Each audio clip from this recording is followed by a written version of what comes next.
എല്ലാവർക്കും നമസ്കാരം. LGS പരീക്ഷയ്ക്ക് ചോദിക്കാൻ സാധ്യതയുള്ള ചോദ്യങ്ങൾ ഡിസ്കസ് ചെയ്യാണ് നമ്മൾ ഈ സീരീസിലൂടെ ചെയ്തുകൊണ്ടിരിക്കുന്നത്. നമുക്ക് ആദ്യത്തെ ചോദ്യത്തിലേക്ക് കടക്കാം. 2 1/5 കൂട്ടണം 3 2/5 കൂട്ടണം 4 2/5 കൂട്ടണം 1 എത്രയാണെന്നാണ് ചോദിച്ചിട്ടുള്ളത്. ഞാനിതൊന്ന് എടുത്തെഴുതുകയാണ്.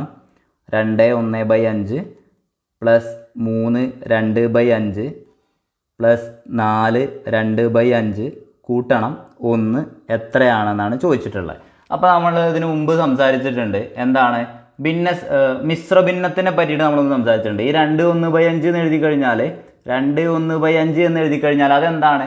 അതിനെ സാധാരണയായിട്ട് വിളിക്കുന്നത് മിശ്ര ഭിന്നം എന്നാണ് അല്ലേ. അപ്പോൾ ഇതിനെ നമുക്ക് എങ്ങനെ എഴുതാമെന്ന് ഞാൻ പറഞ്ഞിട്ടുണ്ട്. ഈ ഇതെന്ന് പറഞ്ഞാൽ എന്താണെന്ന് ഞാൻ പറഞ്ഞിട്ടുണ്ട്. ഒരു പൂർണ്ണസംഖ്യയും അതായത് രണ്ടൊരു പൂർണ്ണസംഖ്യയാണ്. ഒരു പൂർണ്ണസംഖ്യയും ഒരു സാധാരണ ഭിന്നവും സാധാരണ ഭിന്നം എന്ന് പറഞ്ഞാൽ അംശം ഛേദത്തേക്കാൾ ചെറുതായിരിക്കും. അതാണ് എന്ത്? ഒരു മിശ്ര ഭിന്നം എന്ന് പറഞ്ഞാൽ. അതിനെ നമുക്ക് എങ്ങനെ എഴുതാം? 2 കൂട്ടണം 1/5 എന്നുള്ള രീതിയിലേക്ക് എഴുതാൻ പറ്റും.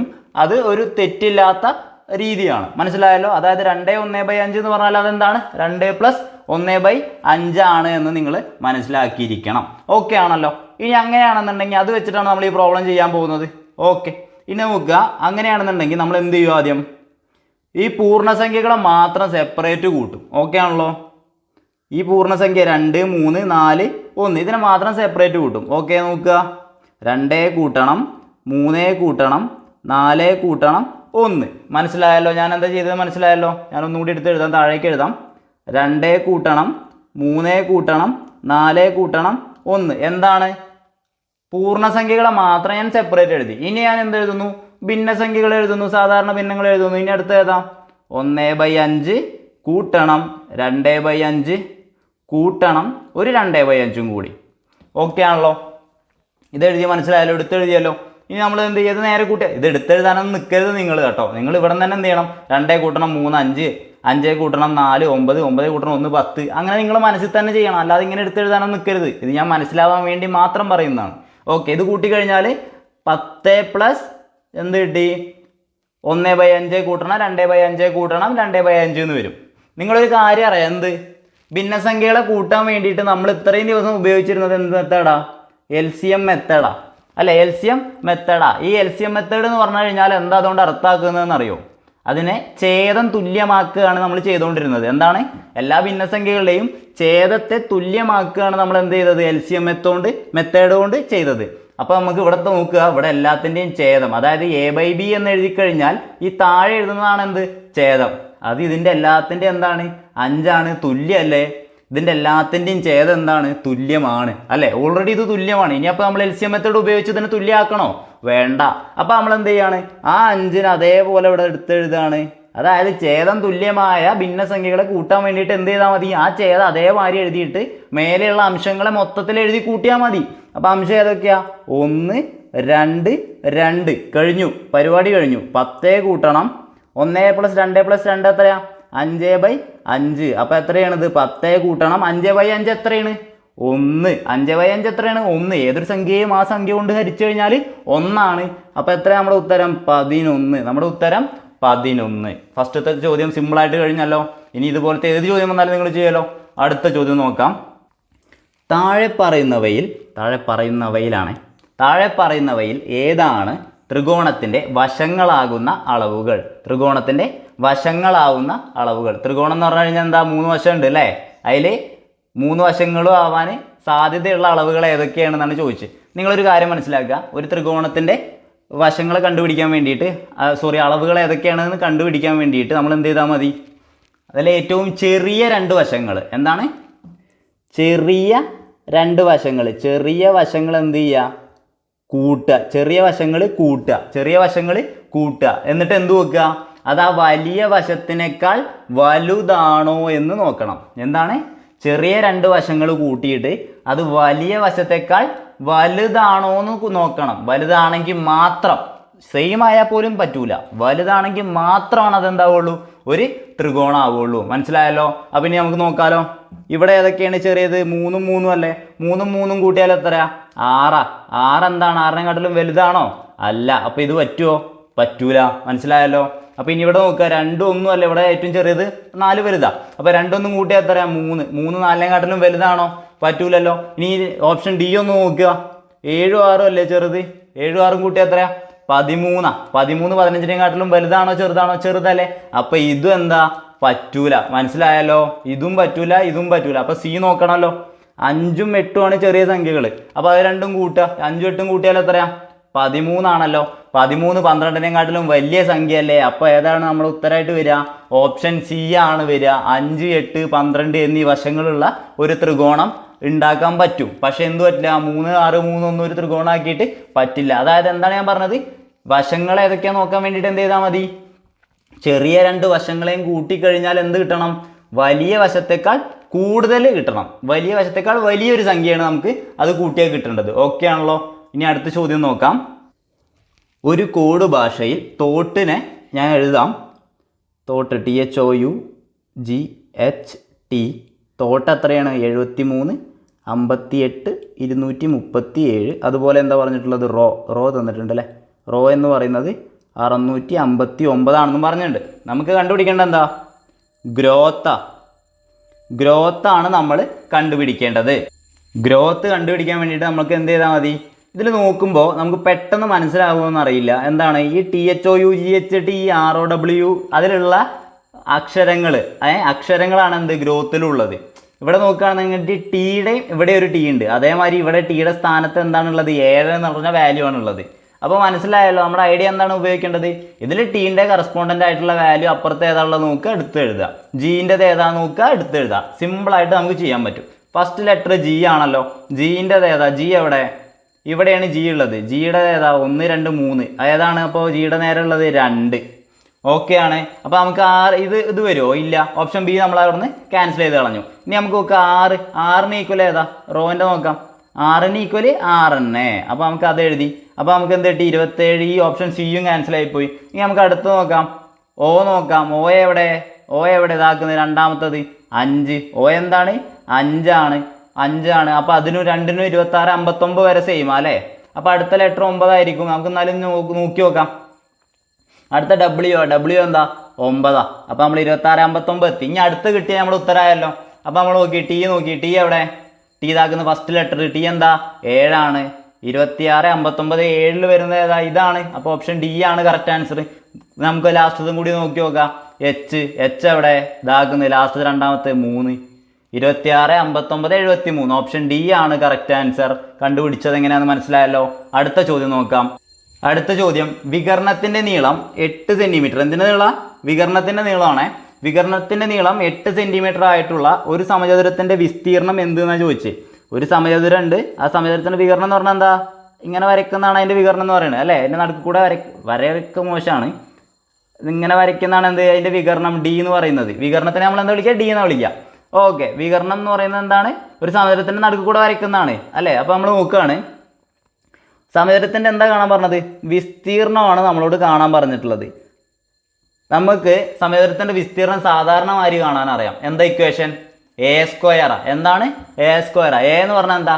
വശമാണ്. വശം സ്ക്വയർ ആണ് അല്ലേ. വശം സ്ക്വയർ ആണ്. ഇപ്പോൾ നമുക്ക് ഒരു സമചതുരത്തിൻ്റെ ഒരു വശം 8 സെൻറ്റിമീറ്റർ ആണെങ്കിൽ അതിൻ്റെ വിസ്തീർണം എത്രയാണെന്ന് ചോദിച്ചാൽ നമുക്ക് എന്ത് ചെയ്താൽ മതിയായിരുന്നു?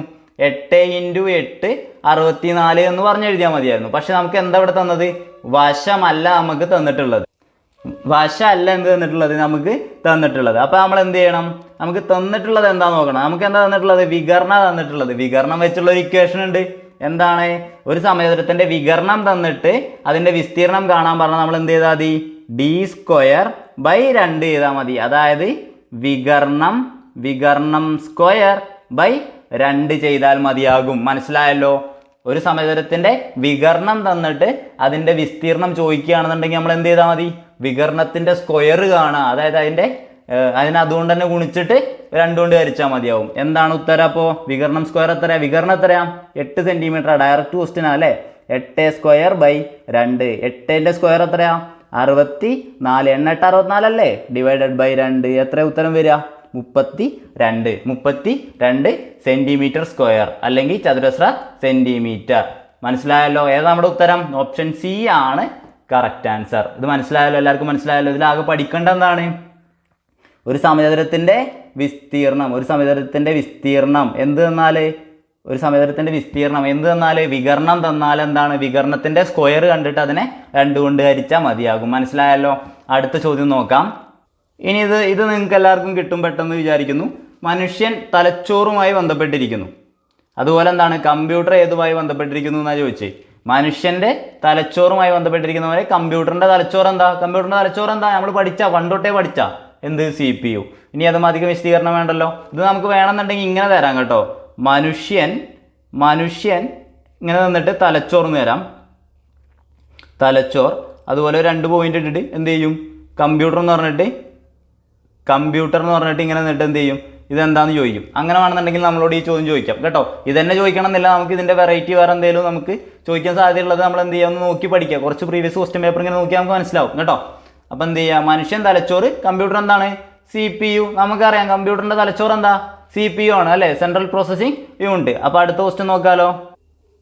ഈ ചോദ്യം നോക്കുക. ഒരു വസ്തുവിന് തുടർച്ചയായി 20%, 10%, 25%, കോമയുണ്ടേ, 20%, 10%, 25% എന്ന രീതിയിൽ ഡിസ്കൗണ്ട് അനുവദിച്ചാൽ ആകെ ഡിസ്കൗണ്ട് എത്ര ശതമാനം എന്നാണ് ചോദിച്ചിട്ടുള്ളത്. ഇത് കണ്ടുപിടിക്കാൻ വേണ്ടിയിട്ട് നമ്മൾ ആദ്യം എന്ത് ചെയ്യും? ആ വസ്തുവിൻ്റെ വില എത്രയാണെന്ന് അസ്യൂം ചെയ്യും.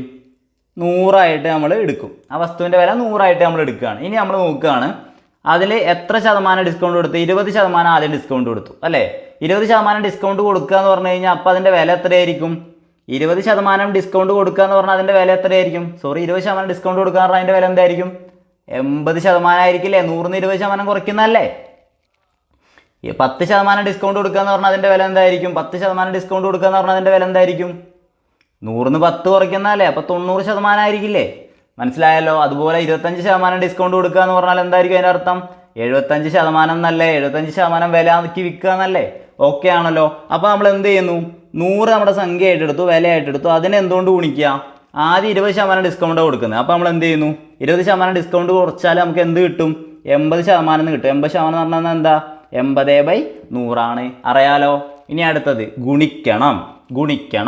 അടുത്തത് നോക്കുക. 10% കൊടുക്കുന്നത് എല്ലാം ഒരുമിച്ച് ചെയ്യുക. അത് ശരിക്കും എന്ത് ചെയ്യണം എന്ന് പറഞ്ഞാൽ ആദ്യം ഇത് കാണുക, എന്നിട്ട് അതിനെ സെപ്പറേറ്റ് അടുത്തൊരു സ്റ്റെപ്പിൽ എന്ത് ചെയ്യുക? അടുത്ത 10% കുറച്ചിട്ടുള്ളത് കാണുക, അടുത്ത 25% കുറച്ചിട്ടുള്ളത് കാണുക. അതിന് നമുക്ക് സമയമില്ല, അത് ചെയ്യേണ്ട ആവശ്യം നമുക്കില്ല അല്ലേ? അത് ആവശ്യമില്ല. അപ്പോൾ നമ്മൾ എന്ത് ചെയ്യുന്നു? ഡയറക്റ്റായിട്ട് ഒറ്റയടിക്ക് ചെയ്യാൻ പോവാണ്. ആദ്യം 100 ഗുണിക്കണം 80/100 ചെയ്തു. അതിൻ്റെ കൂട്ടത്തിൽ തന്നെ എന്ത് ചെയ്യുന്നു? 10% കുറച്ചാൽ എത്രയാണ്? 90/100. ഇനി എന്ത് ചെയ്യുക? ഗുണിക്കണം. 25% കുറച്ചാൽ എത്രയാണ്? 75/100. ഇനി ഇതങ്ങോട്ട് സിംപ്ലിഫൈ ചെയ്ത് കഴിഞ്ഞാൽ നമ്മുടെ ഉത്തരമായോ? ചെയ്ത് നോക്കിയാലോ? ഇനി നമുക്ക് എന്ത് ചെയ്യാം? സിംപ്ലിഫൈ ചെയ്ത് നോക്കാം അല്ലേ? അപ്പോൾ ചെയ്യാൻ എന്ത് ചെയ്യുന്നു? ഈ 100നെ വെട്ടിപ്പോയി. ഇനി എന്ത് ചെയ്യാം? ഈ 0 പോയി, അതുപോലെ ഈ 0 പോയി. ഇനി നമുക്ക് ഈ 100/75 വെട്ടാലോ? എത്രയാ? 25 കൊണ്ട് വെട്ടുകയാണെന്നുണ്ടെങ്കിൽ 3/4 എന്നുള്ള രീതിയിലേക്ക് മാറി. ഇനി ഈ 4നെ 8നെയും വെട്ടുകയാണ് ഞാൻ. 4നെ 8 വെട്ടിയപ്പോൾ ഇവിടെ 2 കിട്ടി. അപ്പോൾ നമുക്ക് എന്തായി? 2 ഗുണിക്കണം 9 ഗുണിക്കണം 3 എന്നുള്ള രീതിയിലേക്ക് മാറി. ഇത് എത്ര കിട്ടുക? 2 ഗുണിക്കണം 9 എത്രയാ? 18 ആണ്. 18 ഗുണിക്കണം 3 54%. ഇതെന്താ? ഈ 54% എന്താ? നമ്മുടെ ഡിസ്കൗണ്ട് ആകെ എത്ര കൊടുത്തു എന്നാണോ? അല്ല, നമ്മൾ 54%-ത്തിനാണ് ആ സാധനം ഇപ്പോൾ വിൽക്കുന്നത്. നമ്മൾ 80%-ത്തിന് വിറ്റു, 90%-ത്തിന് വിറ്റു, പിന്നെ അതൊന്നൊരു 75% ഡിസ്കൗണ്ടും കൊടുത്ത് വിറ്റു. അപ്പോൾ നമുക്ക് ഇപ്പോഴുള്ള ടോട്ടൽ നമ്മൾ എത്ര റുപ്യക്ക് വിൽക്കുന്നത്? ഇപ്പോൾ വെറും 54%-ത്തിനാണ് നമ്മൾ സാധനം കൊടുത്തുകൊണ്ടിരിക്കുന്നത്. പക്ഷേ ആ ഒരു സാധനം 54%-ത്തിന് കൊടുക്കുകയാണെന്നുണ്ടെങ്കിൽ, അതായത് 100 രൂപയുടെ സാധനം നമ്മളിപ്പോൾ കൊടുക്കുന്നത് എത്രയാണ്? 54 രൂപയ്ക്കാണ്. 100 രൂപയുടെ സാധനം നമ്മളിപ്പോൾ കൊടുക്കുന്നത് 54 രൂപയ്ക്കാണ്. അപ്പോൾ ഡിസ്കൗണ്ട് എത്ര നമ്മൾ ആകെ കൊടുത്തിട്ടുള്ളത്? 100ന്ന് എന്ത് ചെയ്യണം? ഈ 54 കുറയ്ക്കണം. എത്രയാണ് നമുക്ക് കിട്ടുക? 46%. 46% ഓപ്ഷൻ സി ആണ് കറക്റ്റ് ആൻസർ. മനസ്സിലായല്ലോ? മനസ്സിലായില്ലെങ്കിൽ എന്ത് ചെയ്യാം? നമുക്ക് ഒരാണ് കൂടി ഇത് ചെയ്ത് നോക്കാം. ഒരാണ് കൂടി ഈ പ്രോബ്ലം ഒന്ന് ചെയ്ത് നോക്കാം കേട്ടോ. മനസ്സിലായവർ അടുത്ത പ്രോബ്ലം നോക്കുക, മനസ്സിലാവാത്തവരെന്ത് ചെയ്യുക? ഒരാണ് കൂടി ഈ പ്രോബ്ലം ഞാൻ പറയാണ്. ഓക്കെ, നമ്മളവിടെ എന്താ പറഞ്ഞിട്ടുള്ളത്? ഒരു വസ്തുവിന് തുടർച്ചയായി 20%, 10%, 25% എന്ന രീതിയിൽ ഡിസ്കൗണ്ട് അനുവദിച്ചാൽ ആകെ ഡിസ്കൗണ്ട് എത്ര എന്നാണ് ചോദിച്ചിട്ടുള്ളത്. അപ്പോൾ നമ്മൾ ആദ്യം എന്ത് ചെയ്യുന്നു? നമ്മൾ വില എത്രയായിട്ട് എടുക്കുന്നു? 100 നമ്മുടെ വില എന്ന് നമ്മൾ അസ്യൂം ചെയ്യുന്നു. നമുക്ക് മനസ്സിൽ വെറുതെ എടുത്താൽ മതി. 100 നമ്മൾ വില എടുക്കുന്നു. അപ്പോൾ നമ്മൾ എന്ത് ചെയ്യുന്നു? ആദ്യം 20% ഡിസ്കൗണ്ടിന് വിൽക്കുന്നു എന്ന് പറഞ്ഞു കഴിഞ്ഞാൽ ആ സാധനം വിൽക്കുന്ന വില എത്രയായിരിക്കും? 80%-ത്തിനായിരിക്കല്ലേ? അത് നമ്മൾ എഴുതുന്നു 80/100. ഓക്കെ, മനസ്സിലായല്ലോ? ഇനി എന്ത് ചെയ്യുന്നു? ഇതിപ്പോൾ ഒറ്റയ്ക്ക് കിട്ടി. ഇനി ഇത് നമ്മൾ ശരിക്കും ചെയ്തിട്ട് ഈ 0 വെട്ടി, ഈ 0 വെട്ടി, അപ്പോൾ 80 കിട്ടി. ഇനി നമ്മൾ എന്ത് ചെയ്യണം? ഇതിനെ വീണ്ടും ചെയ്യാണ്. എന്ത്? അടുത്തത് എത്രയാണ്? 90/100. ഇങ്ങനെ സെപ്പറേറ്റ് ചെയ്യുന്നതിന് പകരം നമ്മൾ എന്ത് ചെയ്യാണ്, ഒറ്റയടിക്ക് എഴുതാൻ പോവുകയാണ്. 100 ഗുണിക്കണം എന്ത് ചെയ്തു 80/100. അതെന്താണ് 20% നഷ്ടത്തിൽ വിൽക്കുമ്പോൾ എന്തായിരിക്കും, ബാക്കി എത്ര റുപ്യക്ക് നമ്മൾ വിൽക്കുന്നത്, 80 റുപ്യക്കാണ് വിൽക്കുന്നത്. അതാണ് 80/100 എന്നുകൊണ്ട് ഉദ്ദേശിക്കുന്നത്. ഗുണിക്കണം 10% എന്ന് പറയുമ്പോൾ 90/100. അതുപോലെ എന്താണ് 25% എന്ന് പറയുമ്പോൾ 75/100. ഇനി ഇത് നമുക്ക് വെട്ടി ചെറുതാക്കാൻ അറിഞ്ഞാൽ മതി അല്ലേ.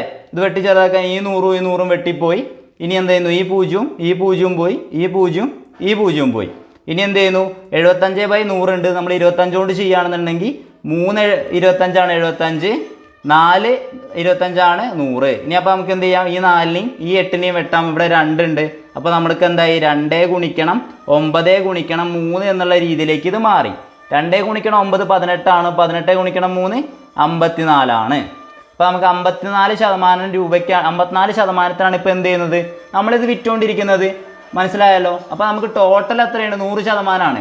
നമുക്ക് 54% ഉറുപ്പ്യക്കാണ് ഇപ്പോൾ നമ്മളത് വിറ്റുകൊണ്ടിരിക്കുന്നത്. അപ്പോൾ നമുക്ക് ഡിസ്കൗണ്ട് കണ്ടുപിടിക്കാൻ എന്ത് ചെയ്യണം, ഈ 100ൽ നിന്ന് 54 കുറച്ചാൽ മതി. എത്ര കിട്ടുക, 46% ഡിസ്കൗണ്ടാണ് നമ്മൾ മൊത്തത്തിൽ കൊടുത്തത്. അപ്പോൾ നമ്മുടെ ഓപ്ഷൻ ഏതാ, ഉത്തരം ഓപ്ഷൻ സി 46%. അടുത്ത ചോദ്യം നോക്കാം. അടുത്ത ചോദ്യം 2/2/3 വ്യുൽക്രമം എത്ര എന്നാണ് ചോദിച്ചിട്ടുള്ളത്. 2/2/3 വ്യുൽക്രമം എത്രയാണെന്നാണ് ചോദിച്ചിട്ടുള്ളത്. ഇത് ചെയ്യാൻ വേണ്ടിയിട്ട് ആദ്യം നമ്മൾ എന്ത് ചെയ്യുന്നു, ആദ്യം നമ്മൾ ഈ മിശ്രഭിന്നത്തിലാണ് എഴുതിയിരിക്കുന്നത്. ഈ 2/2/3 എന്താണ്, മിശ്രഭിന്നമാണ്. അത് നമ്മൾ എന്താക്കുന്നു, വിഷമഭിന്നം ആക്കി മാറ്റുകയാണ് ആദ്യം. ഓക്കെ, വിഷമഭിന്നം ആക്കാൻ വേണ്ടിയിട്ട് എന്ത് ചെയ്യണം, ഈ 3നെ 2ആയിട്ട് ഗുണിക്കുക. ഈ 3നെ 2ആയിട്ട് ഗുണിക്കുക. 3 ഗുണിക്കണം 2. എന്നിട്ട് എന്ത് ചെയ്യുക, പ്ലസ് ഈ 2, ഈ 2ലെ അംശത്തിൽ കിടക്കുന്നത് അതെടുത്ത് എഴുതാം. ഡിവൈഡഡ് ബൈ ചെയ്ത് അതുപോലെ തന്നെ 3 തന്നെ എഴുതാം. ഞാൻ എഴുതി ഒന്നും കൂടിയും പറയാം മനസ്സിലാവാൻ വേണ്ടിയിട്ട്. 2/2/3 നമ്മൾ എങ്ങനെ എഴുതുന്നത്, ഈ 3നെ 2 കൊണ്ട് ഗുണിക്കുന്നു ആദ്യം. 3 ഗുണിക്കണം 2 പ്ലസ് ഈ മേലെയുള്ള അംശം അത് എത്രയാണ് 2. അതേമാതിരി ഡിവൈഡഡ് ബൈ താഴെ ചെയ്ത് അതുപോലെ തന്നെ എഴുതുന്നു. ഓക്കെ ആണല്ലോ. 3 ഗുണിക്കണം 2 എത്രയാണ്, 6 അല്ലേ. 6 കൂട്ടണം 2 8. 8/3. നമ്മുടെ ഉത്തരം എന്താണ്, 8/3. ഇതിനെ 2/2/3 നമുക്ക് എങ്ങനെ എഴുതാം, 8/3 എന്നുള്ള രീതിയിൽ എഴുതാം. ഇനി എന്താ നമ്മുടെ ചോദ്യം, വ്യുൽക്രമം എത്രയെന്നാണ് ചോദിച്ചേ. വ്യുൽക്രമം എന്ന് പറഞ്ഞു കഴിഞ്ഞാൽ എന്താ, ഇത് തിരിച്ചിടാനുള്ളൂ. ഇത് തിരിച്ചിട്ടാൽ മതി. എത്രയാ, 3/8. 8/3 വ്യുൽക്രമം എന്ന് പറഞ്ഞാൽ 3/8. അപ്പോൾ നമ്മുടെ ഉത്തരം ഏതാ, ഓപ്ഷൻ ഡി 3/8. ഇനി ഇവിടെ നോക്കുക, 1/2 വ്യുൽക്രമം എന്ന് പറഞ്ഞാൽ എത്രയാ, 2 ആണ്. ഇപ്പോൾ 1/8 വ്യുൽക്രമം എത്രയാ, 8 ആണ്. അല്ലെങ്കിൽ 8/2 വ്യുൽക്രമം എത്രയാ, 2/8 ആണ്. മനസ്സിലായല്ലോ. അടുത്ത ചോദ്യം നോക്കാം. അടുത്ത ചോദ്യം 400നും 1100നും ഇടയ്ക്ക് 6ൻ്റെ എത്ര ഗുണിതങ്ങളുണ്ട് എന്നാണ് ചോദിച്ചിട്ടുള്ളത് അല്ലേ. 400നും 1100നും ഇടയ്ക്ക് 6ൻ്റെ എത്ര ഗുണിതങ്ങളുണ്ട് എന്നാണ് ചോദിച്ചത്. ഇത് നമ്മൾ കാണുമ്പോൾ വിചാരിക്കും ഇത് ബുദ്ധിമുട്ടാണെന്നൊക്കെ വിചാരിക്കും. പക്ഷേ ഇത് സിമ്പിളായിട്ട് ചെയ്യാവുന്ന ക്വസ്റ്റ്യനേ ഉള്ളൂ. നമ്മൾ ആദ്യം എന്ത് ചെയ്യാണ്, ഈ 400നെ എന്ത് ചെയ്യുന്നു, 6 കൊണ്ട് ഹരിക്കുകയാണ്. 400ന് 6 കൊണ്ട് ഹരിക്കുകയാണ്. നോക്കുക, 6 എത്ര, 6 6 36 ശിഷ്ടം 4 0. വീണ്ടും 6 6 36 ശിഷ്ടം 4. ഇതവിടെ നിൽക്കട്ടെ. ഇനി അടുത്ത നോക്കുകയാണ് എന്ത്, 1100ന് എന്ത് ചെയ്യാൻ പോവുകയാണ് നമ്മൾ, 1100ന് നമ്മൾ 6 കൊണ്ട് ഹരിക്കാൻ പോവുകയാണ്. 1100 നമ്മൾ 6 കൊണ്ട് ഹരിച്ചു കഴിഞ്ഞാൽ 6 6 ശിഷ്ടം 5 ആണ് അല്ലേ. 5 0. പിന്നെ എത്രയാ, 8 48 ശിഷ്ടം 20. പിന്നെ 3 18 ശിഷ്ടം എത്രയാ, 2. ഓക്കെ, ഇനി നമ്മൾ നോക്കുക, നമുക്ക് കിട്ടിയിരിക്കുന്ന ഹരണഫലം എത്രയാണ്, 183 പിന്നെന്താ 66 ആണ്. 66 ആണ് അല്ലേ. എന്ത് ചെയ്താൽ മതി, ഈ 183 66 കുറച്ചാൽ മതി, നമ്മുടെ ഉത്തരമായി. ഓക്കെ, അപ്പോൾ 183 66 കുറച്ചാൽ എങ്ങനെയാ, 3 6 പോവോ, ഇല്ല. അപ്പോൾ നമ്മൾ ഇവിടെ നിന്ന് കടമെടുത്തു. അപ്പോൾ ഇത് 7 ആയി. ഇവിടെ എന്തായി, 13 ആയി. 13 6 പോയാൽ എത്രയാ, 7. അപ്പോൾ ഇനി 7 6 പോയാൽ 1, ഇവിടെ ഒരു 1, 117. ഏതാ ഉത്തരം, ഓപ്ഷൻ എ ആണ് കറക്റ്റ് ആൻസർ. നമ്മൾ എന്താ ചെയ്തത്, ആദ്യം 400ന് 6 കൊണ്ട് ഹരിച്ചിട്ട് അതിൻ്റെ ഹരണഫലം കണ്ടു. അതുപോലെ 1100ന് 6 കൊണ്ട് ഹരിച്ചിട്ട് അതിൻ്റെയും ഹരണഫലം കണ്ടു. എന്നിട്ട് എന്ത് ചെയ്തു, അവ തമ്മിലുള്ള വ്യത്യാസം എടുത്തു. നമുക്ക് ഉത്തരമായി. വളരെ സിമ്പിളായിട്ട് ചെയ്യാൻ പറ്റി അല്ലേ. അടുത്ത ചോദ്യം നോക്കാം. ചോദ്യം എന്താണ്, താഴെ കൊടുത്തിരിക്കുന്ന വാക്കുകൾ ഇംഗ്ലീഷ് അക്ഷരമാലാക്രമത്തിൽ ക്രമീകരിച്ചാൽ ആദ്യം വരുന്ന വാക്ക് ഏതാണെന്നാണ്. സിമ്പിൾ ചോദ്യമാണ് അല്ലേ. നമുക്കറിയാം ഇംഗ്ലീഷ് അക്ഷരമാല എങ്ങനെ ABCD ആ ഓർഡറിലാണ് വരിക. അപ്പോൾ അത് കഴിഞ്ഞാലും ABCD ആ ഓർഡറിൽ തന്നെ വരിക അല്ലേ. അപ്പോൾ നമ്മൾ നോക്കുമ്പോൾ ആദ്യത്തെ ഏതാ, ഇതിൽ സിയും എമ്മും ആണുള്ളത്. അപ്പോൾ ജിയും ആണുള്ളത്. നമുക്കറിയാം ABC ആണ് ആദ്യം വരുന്നത്. അപ്പോൾ C വരുന്ന 2 നമ്മൾ എടുത്തു, മറ്റേത് 2 അല്ല എന്ന് നമുക്ക് മനസ്സിലായി. ഇനി നമ്മൾ നോക്കുക, C കഴിഞ്ഞിട്ട് ഏതാ, ഇതിന് L ആണ് വരുന്നത്, ഇവിടെ H ആണ് വരുന്നത്. H ആണോ L ആണോ ആദ്യം വരുന്നത്, അക്ഷരമാലാക്രമത്തിൽ നോക്കുമ്പോൾ എച്ച് അല്ലേ വരുന്നത്, എച്ച് കഴിഞ്ഞിട്ടാണ് എന്ത് വരുന്നത്, എല്ല് വരുന്നത്. അപ്പോൾ നമ്മുടെ ഉത്തരം എന്തായിരിക്കും, ഓപ്ഷൻ സി ചെയിൻ ആയിരിക്കും. രണ്ടാമത് വരുന്നതാണ് എന്ത്, ക്ലൗഡ്. ഇത് ഒന്നാമത് വരുന്നത്, ഇത് രണ്ടാമത് വരുന്നത്. ഇനി നമുക്ക് മൂന്നാമത്തെ നോക്കാനാണെന്നുണ്ടെങ്കിലോ, അടുത്തത് ഏതാ, ജി യു എം ആണുള്ളത്, ജി കഴിഞ്ഞിട്ടല്ലേ എം ഉള്ളത്. അപ്പോൾ ഏതായിരിക്കും മൂന്നാമത് വരുന്നത്, ഗ്രണ്ടായിരിക്കും മൂന്നാമത് വരുന്നത്, മിഡിലായിരിക്കും എന്ത് നാലാമത് വരുന്നത്. അങ്ങനെ സിമ്പിളായിട്ട് നമുക്കിത് കണ്ടുപിടിക്കാവുന്നേ ഉള്ളൂ അല്ലേ. അടുത്ത ചോദ്യം നോക്കാം. അടുത്തത് എന്താണ്, ബന്ധം കണ്ടുപിടിക്കാനാണ് പറഞ്ഞത് അല്ലേ. കാർഡിയോളജി എന്താണ്, ഹൃദയമാണ്. അതുപോലെ നെഫ്രോളജി എന്താണ്, കാർഡിയോളജി എന്ന് പറഞ്ഞാൽ ഹൃദയത്തെ പറ്റിയുള്ള പഠനമാണ്. അപ്പോൾ നെഫ്രോളജി എന്താണ്, വൃക്കകളെ പറ്റിയിട്ടുള്ള പഠനമാണ് എന്ത്, നെഫ്രോളജി എന്ന് പറയുന്നത് അല്ലേ. സിമ്പിളായിട്ടുള്ളൊരു ചോദ്യമായിരുന്നു. അടുത്ത ചോദ്യം നോക്കാം. അടുത്ത ചോദ്യം നോക്കുക, 12, 6, 24, 12, 48, 24. അടുത്ത സംഖ്യ ഏതാണെന്നാണ് ചോദിച്ചത്. ശ്രേണിയാണ് തന്നിട്ടുള്ളത് അല്ലേ. ഞാൻ തോന്നുന്നു എടുത്ത് എഴുതുന്നുണ്ട്. 12, 6, 24, 12, 48, 24. അടുത്തത് ഏതാണെന്നാണ് ചോദിച്ചിട്ടുള്ളത് അല്ലേ. അപ്പോൾ നമ്മൾ എന്ത് ചെയ്യുന്നു, ഇതിലുള്ള ഐഡിയ ഏതാണെന്ന് നോക്കുകയാണ്. അപ്പോൾ ഇത് നോക്കുമ്പോൾ ഒന്നിടവിട്ട സംഖ്യകൾ ഇരട്ടിയാണ് പോയിക്കൊണ്ടിരിക്കുന്നത്. കണ്ടില്ലേ, 6, 12, 24, അതുപോലെ 12, 24, 48. അടുത്ത എന്തായിരിക്കും, 12ൻ്റെ ഇരട്ടിയാണ് 24, 24ൻ്റെ ഇരട്ടിയാണ് 48, 48ൻ്റെ ഇരട്ടി എത്രയാണ്, 96. നമ്മുടെ ഉത്തരം എന്താണ്, ഓപ്ഷൻ ബി 96 ആണ്. ഇനിയിപ്പോൾ നമുക്ക് ഇവിടുത്തത് കൂടി ചോദിച്ചിട്ടുണ്ടെങ്കിൽ നമ്മൾ എന്താ എഴുതിയാനെ, 6ൻ്റെ ഇരട്ടി 12, 12ൻ്റെ ഇരട്ടി 24, 24ൻ്റെ ഇരട്ടി 48. ഇവിടെ എന്തായാനെ, 48 ആയനെ. ഓക്കെ ആണല്ലോ. അപ്പോൾ നമ്മുടെ ഉത്തരം എന്താണ്, 96 ആണ്. ആൾട്ടർനേറ്റീവ് ആയിട്ടുള്ള സംഖ്യകൾ എന്തായിരുന്നു, ഇരട്ടിച്ച് പോയിക്കൊണ്ടിരിക്കുകയായിരുന്നു. അടുത്ത ചോദ്യം നോക്കാം. ഈ ചോദ്യം നോക്കുക, 3 ഗുണിക്കണം റൂട്ട് 121 മൈനസ് റൂട്ട് 361. ഇത് 36 361 അല്ല, 36. ഓക്കെ, 3 ഗുണിക്കണം റൂട്ട് 121. ഞാൻ ഒന്ന് എടുത്തെഴുതാണ്. 3 ഗുണിക്കണം root 121 minus root 361 divided by root 529 plus 2 ഗുണിക്കണം റൂട്ട് 36. ഇതാണ് നമ്മുടെ ചോദ്യം. ഓക്കെ, ഇതെങ്ങനെ ചെയ്യാം, നമുക്ക് ഇതൊക്കെ കാണുമ്പോൾ ഭയങ്കര ബുദ്ധിമുട്ടാണെന്നുള്ളൊരു ചിന്തയാണ് അല്ലേ. അങ്ങനെ ഒരു ബുദ്ധിമുട്ടും ഇല്ല, ഡയറക്റ്റ് ചോദ്യമായിരുന്നു കേട്ടോ. എന്നിട്ട് നോക്കുക, 3 ഗുണിക്കണം, ഞാൻ അതേമാതിരി എഴുതുകയാണ്. ഈ റൂട്ട് 121 എന്ന് പറഞ്ഞാൽ എത്രയാണ്, 121ൻ്റെ റൂട്ട് എത്രയാണ്, 121ൻ്റെ റൂട്ട് എത്രയാണ്, 121ൻ്റെ റൂട്ട് എത്രയാണിത്, 11 സ്ക്വയർ അല്ലേ, 11 സ്ക്വയർ അല്ലേ 121. അപ്പോൾ റൂട്ട് 121 പറഞ്ഞാൽ എത്രയാ, 11 ആണ്. ഓക്കെ ആണല്ലോ. അപ്പോൾ ഞാൻ 3 ഗുണിക്കണം 11 എഴുതി, മൈനസ്, ആ മൈനസ് അതേമാതിരി എഴുതി. റൂട്ട് 361 എന്താ, റൂട്ട് 361 എന്താ, നമുക്കറിയാം. ഒരു റൂട്ട് പെട്ടെന്ന് കണ്ടുപിടിക്കാൻ വേണ്ടിയിട്ട് അതിൻ്റെ അടുത്തുള്ള പെർഫെക്റ്റ് റൂട്ട് ഏതാ നോക്കിയായി, നമുക്ക് അറിയുന്ന റൂട്ട് ഏതാ നോക്കിയാൽ മതി. 400 എന്തിൻ്റെ റൂട്ടാണ് നമുക്കറിയാം, 400 എന്തിൻ്റെ റൂട്ടാണ്, 20ൻ്റെ റൂട്ടാണ്. അപ്പോൾ നമുക്ക് എന്താ പറയുക, അതിൻ്റെ തൊട്ട് താഴെയാണ്. അപ്പോൾ എന്തായിരിക്കും, 19ൻ്റെ റൂട്ട് ആവാൻ സാധ്യതയുള്ള സംഖ്യയാണ് എന്ത്, 361. അപ്പോൾ നമ്മൾ എന്ത് ചെയ്യുക, 19നെ 19 കൊണ്ട് ഗുണിച്ച് നോക്കിയിട്ട് കണ്ടുപിടിക്കാം. ശരിക്കും എന്താണ്, 19ൻ്റെ റൂട്ട് തന്നെയാണ് 361. അപ്പോൾ നമുക്ക് എന്താ എഴുതാം, 19 അതെന്ന് എഴുതാം. റൂട്ട് 361 എന്ന് പറഞ്ഞു കഴിഞ്ഞാൽ എന്താണ്, 19 എന്ന് എഴുതാം. ഞാൻ എങ്ങനെ ഇത് പെട്ടെന്ന് കണ്ടുപിടിക്കാന്നാണ് പറഞ്ഞത്. നമുക്ക് അറിയില്ലെങ്കിൽ എന്ത് ചെയ്യാം, നമുക്ക് അറിയുന്ന ഒരു സംഖ്യ ഉണ്ടല്ലോ, 400 എന്തിൻ്റെ റൂട്ടാണെന്ന് നമുക്കറിയാം. 400 എന്തിൻ്റെ സ്ക്വയറാ, അതായത് റൂട്ട് 400 എന്ന് പറഞ്ഞാൽ 20 ആണെന്ന് നമുക്കറിയാം. ഈ 361 400 നമ്മൾ അടുത്തടുത്ത സംഖ്യകളല്ലേ. അപ്പോൾ എന്ത് ചെയ്യാം, നമുക്ക് അപ്പോൾ അതിൻ്റെ തൊട്ടടുത്ത്, അതായത് 20ൻ്റെ തൊട്ടടുത്തുള്ള ഏതെങ്കിലും സംഖ്യ ആയിരിക്കും, 20നേക്കാളും ചെറിയ സംഖ്യയാണ് എടുക്കേണ്ടത്, നമുക്ക് മനസ്സിലായി. പിന്നെ നോക്ക്, ഇവിടെ 1 അതുകൊണ്ട് എന്ത് ചെയ്യാം, 9 ഒറ്റയുടെ സ്ഥാനത്ത് വരുന്ന സംഖ്യകളോ അല്ലെങ്കിൽ 1 ഒറ്റയുടെ സ്ഥാനത്ത് വരുന്ന സംഖ്യകൾക്കോ എന്ത് വരുള്ളൂ, സ്ക്വയർ ചെയ്യുമ്പോൾ 1 വരുള്ളൂ. അത് നിങ്ങളൊന്ന് മനസ്സിലാക്കിയാൽ നന്നായിരിക്കും. മനസ്സിലായില്ലേ, ഒറ്റയുടെ സ്ഥാനത്ത് 1 അല്ലെങ്കിൽ 9 ആണെങ്കിൽ മാത്രമാണ് എന്ത് ചെയ്യുക, അതിൻ്റെ സ്ക്വയേഴ്സിന് 1 വരുള്ളൂ ഒറ്റയുടെ അക്കത്തിൽ കേട്ടോ. അപ്പോൾ അതൊക്കെ ഒന്ന് മനസ്സിലാക്കി വെക്കുക. അപ്പോൾ എന്താ, റൂട്ട് 361 19 അപ്പോൾ ഞാനത് 19 എന്ന് എഴുതി. Divider by root 529. റൂട്ട് 529 എത്രയാ, റൂട്ട് 529 എന്ന് പറഞ്ഞു കഴിഞ്ഞാൽ റൂട്ട് 529 എന്ന് പറഞ്ഞാൽ എത്രയാ, 23. എത്രയാണ്, 23. അപ്പോൾ അത് എഴുതി 23 പ്ലസ് ഇനി എന്താണ്, 2 ഗുണിക്കണം റൂട്ട് 36 എത്രയാ, 6. കഴിഞ്ഞല്ലോ. ചെയ്താൽ എത്ര വരിക, 3 ഗുണിക്കണം 11 എത്രയാ, 33 കുറയ്ക്കണം 19 ഡിവൈഡഡ് ബൈ 23 കൂട്ടണം 2 ഗുണിക്കണം 6 എത്രയാ, 12. ഇത് ചെയ്താൽ പോരെ ഇനി. അപ്പോൾ ഇനി എന്ത് ചെയ്താൽ മതി, ഇതൊന്ന് നേരെ കുറച്ചാൽ മതി അല്ലേ. 33 നിന്ന് 19 പോയാൽ എത്രയാ, 33 നിന്ന് 19 പോയാൽ എത്ര കിട്ടുക നമുക്ക്, 33 19 പോയാൽ 14 അല്ലേ. 33 നിന്ന് 19 പോയാൽ 14. അതുപോലെ 23നെ 12 കൂട്ടിയാൽ എത്ര കിട്ടുക, 25 35. 14/35. ഇനി നമുക്ക് തന്നെ ചെറുതാക്കാം അല്ലേ, 7 കൊണ്ട് വെട്ടി ചെറുതാക്കി കൂടെ. ഇത് എത്ര 7 കൊണ്ട് വെട്ടിയാൽ 2, ഇവിടെ 5. അപ്പോൾ നമ്മുടെ ഉത്തരം എത്രയാണ്? 2/5. നമ്മുടെ ആൻസർ എന്ന് പറയുന്നത് 2/5. കിട്ടിയല്ലോ. അടുത്ത ചോദ്യം നോക്കാം. അടുത്ത ചോദ്യം, 40 കുട്ടികളുള്ള ക്ലാസ്സിൽ അമ്മുവിൻ്റെ റാങ്ക് മുന്നിൽ നിന്ന് 19 ആണ്. അവസാനത്ത് നിന്ന് അമ്മുവിൻ്റെ റാങ്ക് എത്രയാണെന്ന് ചോദിച്ചു. അവസാനത്ത് നിന്ന് അമ്മുവിൻ്റെ റാങ്ക് എത്രയാണെന്ന് ചോദിച്ചു. ടോട്ടൽ എത്ര കുട്ടികളാണ്? 40 കുട്ടികളാണ് ടോട്ടൽ ഉള്ളത്. അതിൽ അമ്മുവിൻ്റെ റാങ്ക് മുന്നിൽ നിന്ന് 19, അതായത് ടോട്ടൽ 40 കുട്ടികളാണുള്ളത്. അതിൽ അമ്മുവിൻ്റെ റാങ്ക് എന്ന് പറയുന്നത് മുന്നിൽ നിന്ന് 19 ആണ്. മുന്നിൽ നിന്ന് 19 ആണ്. അപ്പോൾ ഇനി ബാക്കിൽ നിന്ന് എത്രയാണെന്നാണ് ചോദിച്ചത്. ഇവിടെ നിന്ന് എത്രയാണെന്നാണ് ചോദിച്ചത്. അത് കണ്ടുപിടിക്കാൻ നമ്മൾ എന്ത് ചെയ്യും? 40ൽ നിന്ന് എന്ത് ചെയ്യും? 19 കുറച്ചിട്ട് 1 കൂട്ടിയാൽ മതിയാവും. എന്താണ്? 40 ആകെ എണ്ണത്തിൽ നിന്ന് നമുക്ക് എത്രയാണ്? മുന്നിൽ നിന്ന് എത്രയാണ് എന്നുള്ളത് കുറയ്ക്കുക. എന്നിട്ട് എന്ത് ചെയ്യുക? 1 കൂട്ടുക. 40ൽ നിന്ന് 19 കുറച്ച് കഴിഞ്ഞാൽ എത്ര കിട്ടുക? 21 പ്ലസ് 1. എത്ര നമ്മുടെ ഉത്തരം? 22. ഓക്കെ ആണല്ലോ. ഓപ്ഷൻ എ ആണ് കറക്റ്റ് ആൻസർ.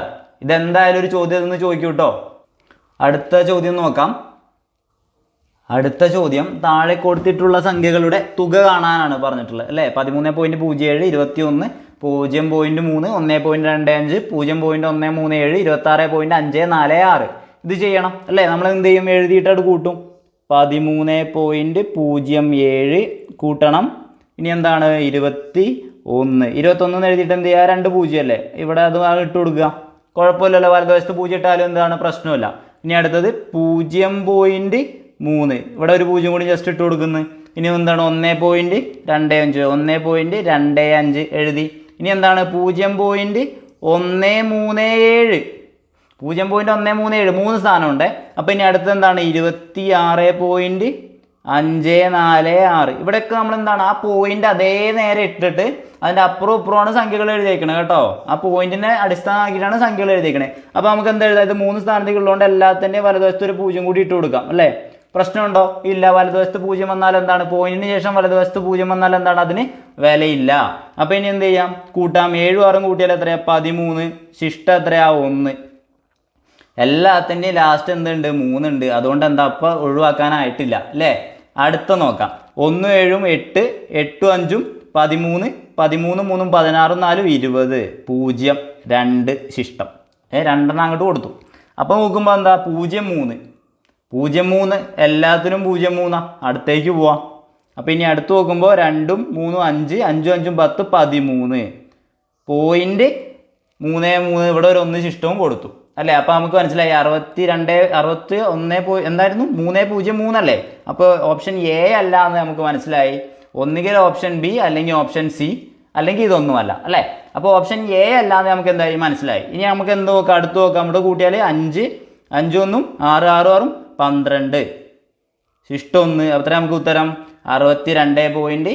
62.303. ഏതാ ഉത്തരം? ഓപ്ഷൻ ബി ആണ് കറക്റ്റ് ആൻസർ. അടുത്ത ചോദ്യം നോക്കാം. ഈ ചോദ്യം LGSന്റെ സ്റ്റേജ് 1 ചോദിച്ച ചോദ്യമാണ്. 18 ഗുണിക്കണം 21 കൂട്ടണം 21 ഗുണിക്കണം 82. ഇത് ഞാൻ പറഞ്ഞിട്ടുണ്ടായിരുന്നു. ഇതെന്താണ്? 18 ഗുണിക്കണം 21 കൂട്ടണം 21 ഗുണിക്കണം 82. ഗുണിക്കാൻ അറിയിച്ച നിങ്ങൾ ഗുണിച്ച് ചെയ്തോ. പക്ഷേ ഇത് കുറേ സമയം എടുക്കും അല്ലേ. ഇതിൽ കോമൺ ആയിട്ട് എന്തുണ്ട്? 21 ഉണ്ട് അല്ലേ. കോമൺ ആയിട്ട് എന്തുണ്ട്?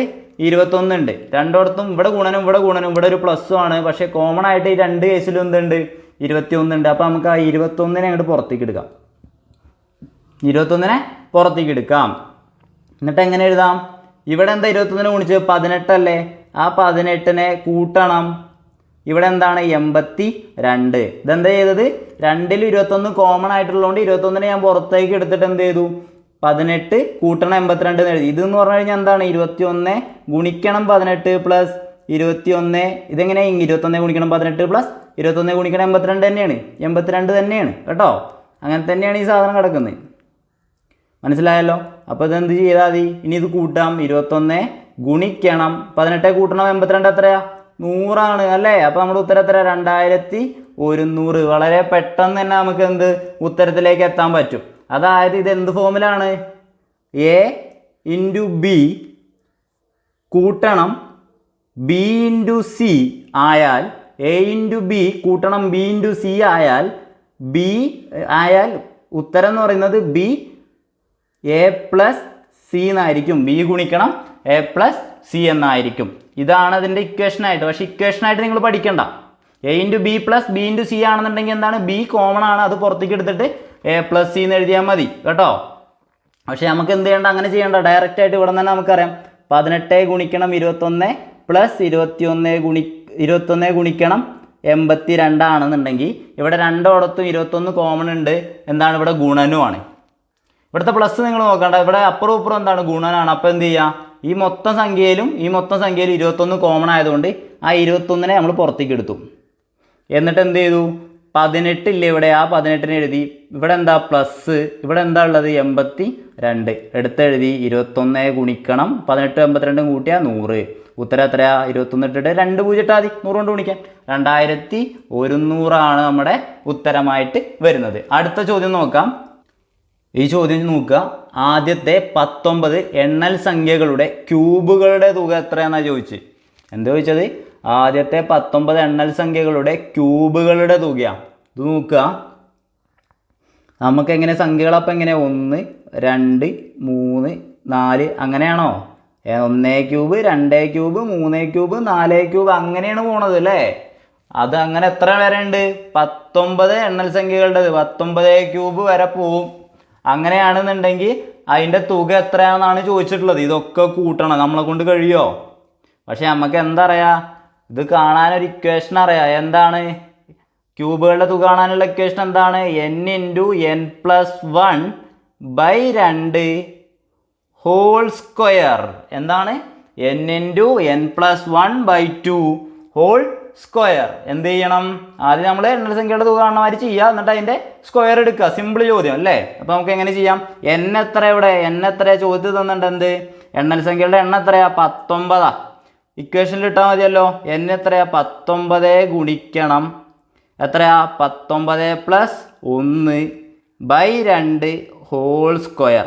ചെയ്താൽ എങ്ങനെ വരിക, 19 ഗുണിക്കണം എത്രയാ, 20/2 ഹോൾ സ്ക്വയർ അല്ലേ? അപ്പോൾ ഇനി എന്തായി, 19 ഗുണിക്കണം ഈ 2 20 വെട്ടി എത്രയാ, 10 ആയില്ലേ? അപ്പോൾ നമുക്ക് ഇതിന് എന്ത് എഴുതാം, 19 ഗുണിക്കണം 10 എത്രയാ, 190 സ്ക്വയർ എന്ന് എഴുതാലോ. 190ൻ്റെ സ്ക്വയർ എത്രയാ, 19ൻ്റെ സ്ക്വയർ എത്രയാ?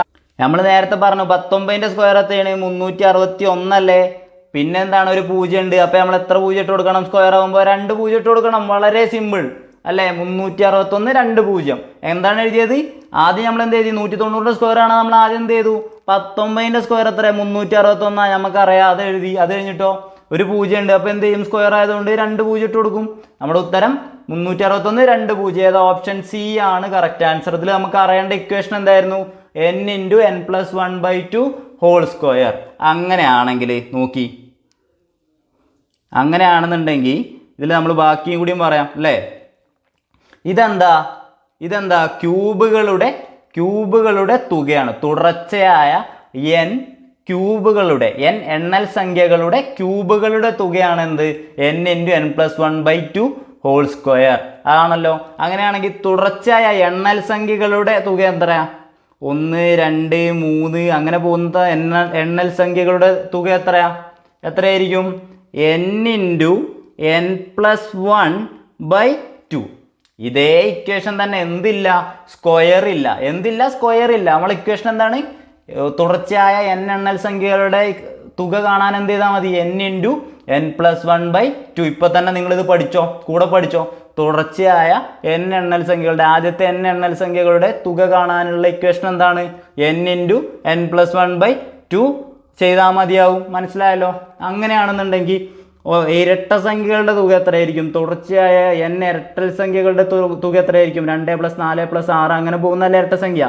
അത് എത്രയായിരിക്കും, അത് എന്ന് പറഞ്ഞാൽ എന്തായിരിക്കും, n ഇൻറ്റു n പ്ലസ് 1 ആയിരിക്കും. എന്ത് പോയി, ആ 2 അവിടെ നിന്ന് പോയി, ഈ 2 അവിടെ നിന്ന് പോയി. അതായത് നമ്മൾ n ഇൻറ്റു n പ്ലസ് 1/2 ആണ് എന്ത്, നമ്മുടെ തുടർച്ചയായ എണ്ണൽ സംഖ്യകളുടെ തുക ആണ്. അപ്പോൾ ഇതിന്ന് എന്ത് പോയി, ആ /2 അങ്ങ് പോയി. അപ്പോൾ എന്താണ്, n ഇൻറ്റു n പ്ലസ് 1 ആണ് എന്ത്, തുടർച്ചയായ ഇരട്ട സംഖ്യകളുടെ തുക എന്ന് പറയുന്നത്. അപ്പോൾ നിങ്ങൾ നോക്കുക, ഒറ്റ സംഖ്യകളുടെ തുക എന്തായിരിക്കും,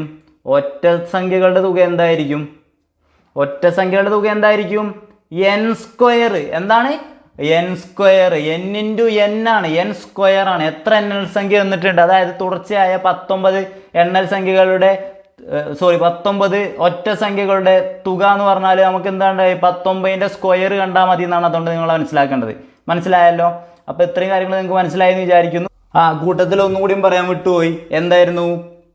എന്തായിരുന്നു? ഇതിപ്പോൾ നമ്മൾ ക്യൂബുകളുടെ പഠിച്ചത് അല്ലേ? അപ്പോൾ അതുമാതിരി 1 square plus 2 square plus 3 square അങ്ങനെ പോവായിട്ട് n സ്ക്വയർ വരെയാണെന്നുണ്ടെങ്കിലോ, അതായത് തുടർച്ചയായ എണ്ണൽ സംഖ്യകളുടെ സ്ക്വയറുകളുടെ വർഗങ്ങളുടെ തുക എന്താണെന്നാണ് ചോദ്യം എന്നുണ്ടെങ്കിൽ അപ്പം അതിൻ്റെ ഇക്വേഷൻ എന്താ? അതും കൂടിയും പഠിച്ചോ. n ഇൻറ്റു n പ്ലസ് 1, അത് നമ്മൾ ഇത്രയും നേരം പഠിച്ചതന്നെ. n into n plus 1 into 2n plus 1 by 6 divided by 6 n into n plus 1 into 2n plus 1 by 6 ആണ്. മനസ്സിലായല്ലോ? ഇതെന്താണ്? ഇത് സ്ക്വയറുകളുടെ തുക. ഇതെന്താണ്? ക്യൂബുകളുടെ തുക. ഇതെന്താണ്? എണ്ണൽ സംഖ്യകളുടെ തുക. ഇതെന്താണ്? ഇരട്ട സംഖ്യകളുടെ തുക. ഇതെന്താണ്? ഒറ്റ സംഖ്യകളുടെ തുക കാണാനുള്ള ഇക്വേഷൻ. ഇതിൽ നിങ്ങൾ എന്തായാലും എന്ത് പഠിച്ചിട്ടുണ്ടാവണം? ഈ n ഇൻറ്റു n പ്ലസ് 1/2 പഠിച്ചിട്ടുണ്ടാവണം. അതെന്തുകൊണ്ടാ? അത് പഠിച്ചാലേ നമുക്ക് എന്ത് ചെയ്യാൻ പറ്റും? വേണമെന്നുണ്ടെങ്കിൽ ക്യൂബിൻ്റെ ചോദിച്ചാലും കണ്ടുപിടിക്കാൻ പറ്റും. എന്ത് ചെയ്താൽ അതിൻ്റെ ഒരു സ്ക്വയർ ഇട്ടാൽ മതി. അതേപോലെ തന്നെ എന്ത് പഠിക്കണം? ഇതൊന്ന് പഠിക്കണം. എന്ത്? ഇരട്ട സംഖ്യകളുടേത്. അതുപോലെ തന്നെ ഒറ്റ സംഖ്യകളുടെ ഒന്ന് പഠിച്ചു വയ്ക്കുക. ഏതാണ്? ഇത് പഠിക്കുക, എണ്ണൽ സംഖ്യ പഠിക്കുക, ഇരട്ട സംഖ്യ പഠിക്കുക, ഒറ്റ സംഖ്യ പഠിക്കുക. അത് പഠിക്കാൻ സുഖമാണ്. എന്താ പറഞ്ഞത്? n ഇൻറ്റു n പ്ലസ് 1/2 ആണ് എന്ത്? എണ്ണൽ സംഖ്യ. അതിൽ നിന്ന് ആ /2 അങ്ങോട്ട് മാറ്റി കഴിഞ്ഞാൽ എന്തായി? ഇരട്ട സംഖ്യകളുടെ ഇക്വേഷനായി n ഇൻറ്റു n പ്ലസ് 1. അതിൽ നിന്ന് ആ +1 അങ്ങോട്ട് മാറ്റി പൊത്തി പിടിച്ചാൽ മതി. ആ +1 നമ്മൾ കൈയൊന്ന് വെച്ച് നോക്കി. ആ +1 അങ്ങോട്ട് പൊത്തി പിടിച്ചു കഴിഞ്ഞാൽ എന്ത് മനസ്സിലാവും? n ഇൻറ്റു n ആണ്, n സ്ക്വയർ ആണ് എന്ത്? ഒറ്റ സംഖ്യകളുടെ തുക കാണാനുള്ളതും. മനസ്സിലായല്ലോ? സിമ്പിളായിട്ട് പഠിക്കാമല്ലോ. ഇക്വേഷൻ പഠിച്ചാൽ ഒരു മാർക്ക് സുഖമായിട്ട് സ്കോർ ചെയ്യാലോ നമുക്ക്. അടുത്ത ചോദ്യം നോക്കാം.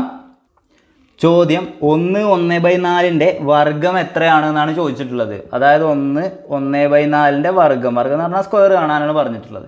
നമുക്ക് ഇങ്ങനെ കാണാൻ ബുദ്ധിമുട്ടാണ് അല്ലേ? അപ്പോൾ നമുക്കറിയാം ഈ മിശ്രഭിന്നം തന്നു കഴിഞ്ഞാൽ കൂടുതൽ കേസുകളിലും കൂട്ടാനല്ലാത്ത കൂടുതൽ കേസുകളിലും നമ്മൾ എന്ത് ചെയ്യും? അതിനെ 1/4 നമ്മൾ എന്താക്കും? വിഷമ ഭിന്ന രൂപത്തിലേക്ക് മാറ്റുകയാണ്. അപ്പോൾ എന്ത് ചെയ്യുന്നു? 4 ഗുണിക്കണം 1 നിങ്ങൾക്കറിയാം അല്ലേ? 4 ഗുണിക്കണം 1 പ്ലസ് ഈ 1 അല്ലേ? Plus 1 divided by 4. തന്നെ എഴുതി, ആ ന്യൂമറേറ്റർ തന്നെ എഴുതി. 4 ഗുണിക്കണം 1 എത്രയാ? 4 പ്ലസ് 1 5. 5/4 ആണ് എന്ത്? 1/4 എന്ന് പറഞ്ഞാൽ 5/4 ആണ് എന്ത്? 1/4 എന്ന് പറഞ്ഞാൽ. അത് മനസ്സിലായല്ലോ? അപ്പോൾ ഇനി നമ്മൾക്ക് എന്ത് എഴുതിയാൽ മതി? 5/4 ഹോൾ സ്ക്വയർ ചെയ്താൽ പോരെ ഉത്തരം കണ്ടുപിടിക്കാൻ. 5ൻ്റെ സ്ക്വയർ എത്രയാ? 25. 4ൻ്റെ സ്ക്വയർ എത്രയാ? 16. 25/16. അതാണ് ഉത്തരം. ഓപ്ഷൻ ഡി ആണ് കറക്റ്റ് ആൻസർ. സിമ്പിളായിട്ട് ഉത്തരത്തിലേക്ക് എത്തിയില്ലേ? എന്താ നമ്മൾ ചെയ്തത്? ആദ്യം നമ്മൾ എന്ത് ചെയ്തു? മിശ്രഭിന്നത്തിനെ വിഷമഭിന്നത്തിലേക്ക് മാറ്റി. എന്നിട്ട് അതിൻ്റെ സ്ക്വയർ അങ്ങോട്ട് എടുത്തു. സ്ക്വയർ എടുക്കുക പറഞ്ഞു കഴിഞ്ഞാൽ 5ൻ്റെ സ്ക്വയർ 25, അത് മേലെ എഴുതി. ഛേദത്തിലുള്ള 4ൻ്റെ സ്ക്വയർ 16, അത് താഴെ എഴുതി. ഛേദത്തിൻ്റെ അവിടെ എഴുതി. ഉത്തരം കിട്ടി 25/16. അടുത്ത ചോദ്യം നോക്കാം. ഈ ചോദ്യം നോക്കുക. ഒരു സഞ്ചിയിൽ 36.75 കിലോഗ്രാം അരിയുണ്ട്. ഇത് തുല്യമായി 7 സഞ്ചികളിലാക്കിയാൽ ഒരു സഞ്ചിയിൽ എത്ര കിലോഗ്രാം അരി ഉണ്ടായിരിക്കും? എന്താണ് ചോദ്യം? 36.75 കിലോഗ്രാം അരി എന്ത് ചെയ്യണം? 7 സഞ്ചികളിലേക്ക് തുല്യമായിട്ട് ഭാഗിക്കുകയാണ് വേണ്ടത്. നമുക്കറിയാം എന്താണ് അതുകൊണ്ട് ഉദ്ദേശിക്കുന്നത്. 36.75നെ എന്തുകൊണ്ട് ഹരിക്കാനാണ് പറയുന്നത്? 7 കൊണ്ട് ഹരിക്കാനാണ് പറയണത്. ആ 7 കൊണ്ട് ഹരിച്ച് കിട്ടുന്നതാണ് എന്ത്? ഉത്തരം എന്ന് പറയണത് അല്ലേ? അപ്പോൾ നമ്മളൊക്കെ എന്തായി? 36.75നെ ഇപ്പം എങ്ങനെ 7 കൊണ്ട് ഹരിക്കും? അതാണ് ഇപ്പം ഇനി നമ്മുടെ ടാസ്ക്. അപ്പോൾ നമ്മൾ എന്ത് ചെയ്യും? 36.75 അല്ല, 3675. ആ പോയിന്റ് ഒഴിവാക്കിയിട്ട് എന്ത് ചെയ്യുക? നമ്മൾ 7 കൊണ്ട് അങ്ങോട്ട് ഹരിക്കുക. എന്താ ചെയ്തത്? ആ പോയിന്റ് ഒഴിവാക്കിയിട്ട് 7 കൊണ്ട് അങ്ങോട്ട് ഹരിക്കുക. അങ്ങനെ ചെയ്താൽ എന്താ? 7 5 35. ശിഷ്ടം എത്രയാ? 1. അപ്പോൾ ബാക്കി 7 ഇറക്കി എഴുതി. ഇനി എത്രയാ? ഈ 7 14 അല്ലേ? ശിഷ്ടം എത്രയാ? 35. ഇനി ചെയ്യാലോ? 7 5 35 തന്നെ അല്ലേ? 35 എത്രയാ? 0 വന്നു അല്ലേ? അപ്പോൾ എത്രയാണ് നമുക്ക് കിട്ടിയത്? 36.75നെ 7 കൊണ്ട് ഹരിച്ചാൽ വരെ നമ്മൾ എന്ത് ചെയ്തു? 3675നെ 7 കൊണ്ട് ഹരിച്ചിട്ട് 525 നമുക്ക് കിട്ടി. എത്ര കിട്ടിയത്? 525. 525 ഉത്തരം എഴുതാൻ പറ്റുമോ? 525 കിലോഗ്രാം ഉത്തരം എഴുതാൻ പറ്റുമോ? ഇല്ല. എന്താണ്? 36.75 ഹരിക്കണതിന് വരെ നമ്മൾ എത്ര തന്നെ ഹരിച്ച്? 3675 ഹരിച്ച്. നമുക്ക് ഇപ്പം ഹരിച്ച് കിട്ടിയൊരു സംഖ്യ ഉണ്ടല്ലോ, അതിൽ ഇവിടെ എത്ര സ്ഥാനം മാറ്റിയിട്ടാ പോയിന്റ് ഇട്ടേ? 2 സ്ഥാനം മാറ്റിയിട്ടല്ലേ? ആ 2 സ്ഥാനം മാറ്റിയിട്ട് ഇവിടെയാണ് പോയിന്റ് ഇട്ട് കൊടുത്താൽ ഉത്തരമായി. എന്താ ചെയ്തത്? നമ്മൾ ആദ്യം 36.75 7 കൊണ്ട് ഹരിക്കണതിന് പകരം എന്ത് ചെയ്തു? 3675 ആ പോയിന്റ് ഒഴിവാക്കിയിട്ട് 7 കൊണ്ട് ഹരിച്ചിട്ട് നമുക്ക് എത്ര കിട്ടി? 525 എന്ന് കിട്ടി. എന്നിട്ട് എന്ത് ചെയ്തു? ഇവിടെ ചോദ്യത്തിൽ എന്തായിരുന്നു? 2 സ്ഥാനം മാറ്റിയിട്ട് ആ പോയിന്റ് ഇട്ടേനെ. 2 സ്ഥാനം മാറ്റിയിട്ട് പറഞ്ഞു കഴിഞ്ഞാൽ 1 2 ലെഫ്റ്റിൽ നിന്ന് എടുക്കണം, സോറി റൈറ്റിൽ നിന്ന് എടുക്കണം. അപ്പോൾ എന്ത് ചെയ്യുന്നു? ഇവിടെ അതേമാതിരി എടുക്കണം. 1 2 സ്ഥാനം മാറ്റിയിട്ട് ഇവിടെ ഒരു പോയിന്റ് ഇട്ട് കൊടുത്താൽ എന്തായി? ഉത്തരമായി. 36.75 നമ്മൾ 7 കൊണ്ട് ഹരിച്ച് ഉത്തരമായി എത്ര? 5.25 കിലോഗ്രാം. ഏതാ ഉത്തരം? ഓപ്ഷൻ ഡി ആണ് കറക്റ്റ് ആൻസർ. മനസ്സിലായല്ലോ? എന്താ ചെയ്ത് മനസ്സിലായല്ലോ? ഓക്കെ, അടുത്ത ചോദ്യം നോക്കാം. അടുത്ത ചോദ്യം 12, 15, 18 എന്നീ സംഖ്യകൾ കൊണ്ട് നിശേഷം ഹരിക്കാവുന്ന ഏറ്റവും ചെറിയ 3 അക്ക സംഖ്യ ഏതാണ് എന്നാണ് ചോദിച്ചിട്ടുള്ളത്. ഏറ്റവും ചെറിയ സംഖ്യ കണ്ടുപിടിക്കാനാണ് പറയുന്നത് അല്ലേ? എന്താണ്? 3 സംഖ്യകൾ അല്ലെങ്കിൽ 4 സംഖ്യകൾ അല്ലെങ്കിൽ 2 സംഖ്യകളൊക്കെ തന്നിട്ട് ഇതുകൊണ്ട് നിശേഷം ഹരിക്കാൻ പറ്റുന്ന ഏറ്റവും ചെറിയ സംഖ്യ എന്ന് ചോദിച്ചാൽ, ചെറിയ സംഖ്യ, ലീസ്റ്റ്, ഏറ്റവും ചെറിയ സംഖ്യ എന്ന് പറഞ്ഞു കഴിഞ്ഞാൽ നമ്മൾ എന്താ കാണണ്ടേ? ലസാഗു, അതായത് LCM ആണ് കാണേണ്ടത്. അത്രേ ഉള്ളൂ ചോദ്യം. സിമ്പിളായിട്ട് നമുക്ക് LCM കാണാൻ അറിയാലോ. 12, 15, 18 LCM കാണാൻ എന്താ? 2 കൊണ്ടോ 3 കൊണ്ടോ ചെയ്യാതെ. ഞാൻ 2 കൊണ്ടോ ചെയ്യുന്നതെന്ന് വിചാരിച്ചോ. 6, ഇവിടെ എത്രയാ? 15 ചെയ്യാൻ പറ്റില്ല, 18 ചെയ്യാലോ. എത്രയാ? 9. ഇനി എത്രയുണ്ടാ? 3 കൊണ്ട് ചെയ്യാലോ. 3 കൊണ്ട് ചെയ്യുകയാണെന്നുണ്ടെങ്കിൽ ഇവിടെ ഒരു 2, ഇവിടെ ഒരു 5, ഇവിടെ ഒരു 3. ഇനി ചെയ്യണോ? ഇനി എന്താ? 2, 5, 3 ആണ്. അതിനെ ഇനി ചെയ്യണ്ട അല്ലേ? 2 ഗുണിക്കണം 3 ഗുണിക്കണം 2 ഗുണിക്കണം 5 ഗുണിക്കണം 3 അല്ലേ? അതായത് 2 ഗുണിക്കണം 3 ഗുണിക്കണം 2 ഗുണിക്കണം 5 ഗുണിക്കണം 3 ചെയ്താൽ എന്തായി? അതിൻ്റെ LCM കിട്ടി. എത്ര കിട്ടുക? 2 ഗുണിക്കണം 3 6, 6 ഗുണിക്കണം 2 12, 12 ഗുണിക്കണം 5 എത്രയാണ്? 12 ഗുണിക്കണം 5 60, 60 ഗുണിക്കണം 3 എത്രയാ? 180 ആണ് എന്ത്? LCM. നമ്മളോട് എന്താ ചോദിച്ചേ? ഏറ്റവും ചെറിയ 3 അക്ക സംഖ്യ. 180ൽ 3 അക്കങ്ങളില്ലേ? ഉണ്ട്. അപ്പോൾ ഏതാ ഉത്തരം? ഓപ്ഷൻ ബി 180 ആണ്. ഓപ്ഷൻ ബി 180 ആണ് നമ്മുടെ ഉത്തരം. മനസ്സിലായല്ലോ? അടുത്ത ചോദ്യം നോക്കാം. ചോദ്യം: ഒരാൾ 450 രൂപയ്ക്ക് ആപ്പിൾ വാങ്ങി, 423 രൂപയ്ക്ക് വിറ്റാൽ നഷ്ടം എത്ര ശതമാനം ആണ്? അല്ലേ, 450 രൂപയ്ക്കാണ് അയാൾ വാങ്ങിയത്. അതായത് അയാളുടെ വാങ്ങിയ വില എന്ന് പറയുന്നത് 450 രൂപയാണ് അല്ലേ? അയാൾ എന്നിട്ട് അത് വിറ്റത് എത്ര രൂപയ്ക്കാണ്? വിറ്റ വില എത്രയാണ് അയാളുടേത്? വിറ്റ വില എന്ന് പറയുന്നത് 423 രൂപയാണ് അല്ലേ? അപ്പോൾ അതെന്തായാലും എന്താണ്? നഷ്ടമാണ് അല്ലേ? വാങ്ങിയ വിലയേക്കാൾ കുറഞ്ഞ വിലയ്ക്ക് വിറ്റ് കഴിഞ്ഞാൽ എന്താണ്? അത് നഷ്ടമാണ്. നമുക്ക് തന്നെ അറിയാം അല്ലേ? അപ്പോൾ നമ്മളോട് എന്താ ചോദിച്ചത്? നഷ്ടം എത്ര ശതമാനമാണ് എന്നാണ് ചോദിച്ചത്. നഷ്ടം എത്ര ശതമാനമാണ് എന്നാണ് ചോദിച്ചത്. അപ്പം നഷ്ടശതമാനം കാണുകയല്ലേ വേണ്ടത്? നഷ്ടശതമാനം കാണാൻ വേണ്ടിയിട്ട് എന്താ ചെയ്യേണ്ടത്? നഷ്ടശതമാനം കാണാൻ വേണ്ടിയിട്ട് നഷ്ടം ഡിവൈഡഡ് ബൈ വാങ്ങിയ വില. നഷ്ടമാണേലും ലാഭമാണേലും താഴെ എന്താണ്? വാങ്ങിയ വില തന്നെ ശതമാനാക്കണം. എന്ത് ചെയ്യണം? ഇൻറ്റു 100. നഷ്ടം എത്രയാണെന്ന് എങ്ങനെ കണ്ടുപിടിക്കാം? വാങ്ങിയ വിലയിൽ നിന്ന് വിറ്റ വില കുറച്ചാൽ പോരെ? വാങ്ങിയ വിലയിൽ നിന്ന് വിറ്റ വില കുറച്ചാൽ നഷ്ടം എത്ര റുപ്യാന്ന് കണ്ടുപിടിക്കാമല്ലോ. എത്രയാ? 450 കുറയ്ക്കണം 423 ഡിവൈഡഡ് ബൈ വാങ്ങിയ വില എത്രയാ? 450 അല്ലേ? 450 അല്ലേ? ഗുണിക്കണം 100 ശതമാനത്തേക്ക് ആക്കാൻ. ഇനി ഇതെന്താ? വെട്ടി ചെറുതാക്കണോ? ആയിട്ടില്ല. ഞാനിത് എടുത്ത് എഴുതാം ഒന്നും കൂടി അല്ലേ? 450 നിന്ന് 423 കുറച്ചാൽ എത്രയാ? 27 ഡിവൈഡഡ് ബൈ 450 ഗുണിക്കണം 100. ഈ 0 വെട്ടാലോ. 0 വെട്ടാലോ. ഇനി നോക്കുക, ഇവിടെ നിന്ന് എന്ത് ചെയ്യാം? ഞാൻ ഈ 45നെയും 10നെയും വെട്ടുകയാണ്. 5 കൊണ്ട് വെട്ടുകയാണ്. 45ൽ എത്ര 5 ഉണ്ട്? 9 5 ഉണ്ട്. ഇവിടെ 10ലോ 2 5ആണുള്ളത്. അപ്പോൾ ഇനി എന്താ? 3 9 27. അപ്പോൾ 9 കൊണ്ട് തന്നെ വെട്ടാം അല്ലേ? 3 9 27. നമ്മുടെ ഉത്തരം എത്ര? 3 ഗുണിക്കണം 2 6%. നമ്മുടെ ഉത്തരം എത്ര? 6%. ഓപ്ഷൻ എ ആണ് കറക്റ്റ് ആൻസർ. ഇതിൽ നമുക്ക് ആകെ അറിയേണ്ട എന്താണ്?